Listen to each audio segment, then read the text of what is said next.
It is once again Money Monday, and as if this time weren't confusing enough, it is now open enrollment time, which means that you have to make all your decisions about your health benefits for 2021 at this moment. We can't tell what side is up or down.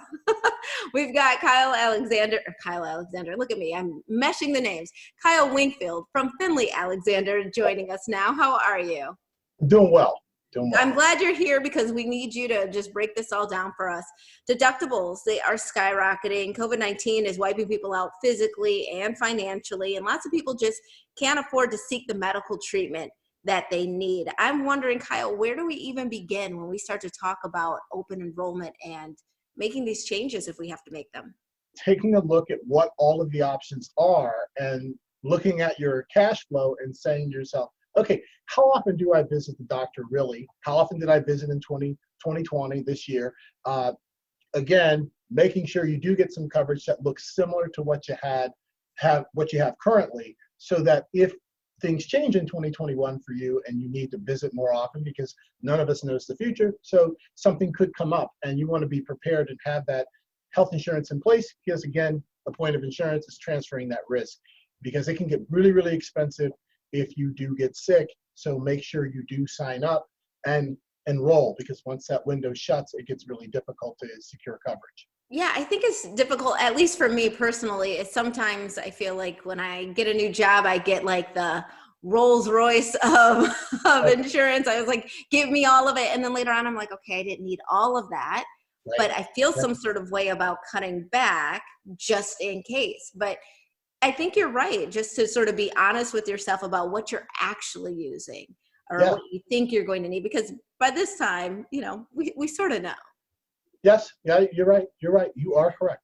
So talk about how this looks for our budget. I guess we can't really budget that thing. Either you need your insurance or you don't, but we do. Right, yeah, so to that point, I mean, like, well, how do I budget this? Deductibles are going through the roof, or co-pays are going through the roof. Yeah, you got to pay it. Yeah, you got to pay it. But here's the thing: if you don't have the insurance, what do you think the bill's going to be? So I think taking a look at your bottom line and saying, okay, the cash flow obviously is going to be lesser because I got to pay this much out, but being okay with that, because especially during times for those of us who've been able to maintain employment and maintain cash flow and paychecks in the household, what I have seen is a lot of people have actually not spent as much money this year, because they are sequestered at home and not doing all the traveling, all the things. So there might be some extra cash flow built up in savings by default. So hopefully you took some time this year to get rid of some debts, but hopefully you've been saving that money. If you haven't, start socking some of that away in anticipation of the fact that your deductibles and potentially copays are going to be going up higher than they were this current year. That is true. Many people have been saving, but I think in 2021, that's going to change, because there are a lot of quarantine babies that are coming in 2021, a lot of expanding families. So I feel like you've got to budget for that too, because if you know that that's happening, then you need to be ready. Oh, yeah. So how about retirees and applying for Medicare and Medicaid? Well, so let's differentiate. Everybody, when you turn 65, you got to hop on Medicare. That's the rule.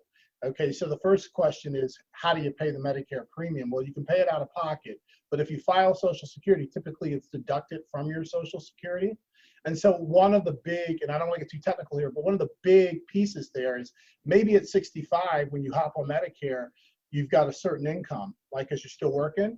And then when you retire, your income might be reduced a little bit because you're not getting the full paycheck.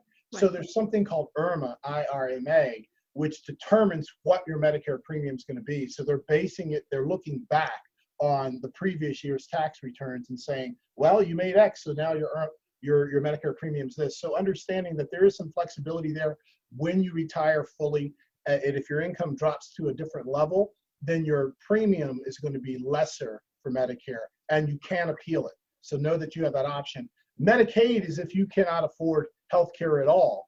And so that option does sit there for retirees, that if you do need some assistance, I always help people understand that Medicare is 65 and up retiree health insurance. Mm-hmm. Medicaid, more or less, for an analogy, is like welfare for healthcare.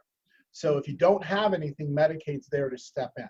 Okay, got it. Thank you for helping us digest all of these options. Of course, let's remind people how they can contact you. finleyalexander.com. All right. Kyle Wingfield, thank you so much for being with us. And we'll be right back with more Midday Maryland right after this. Stay tuned.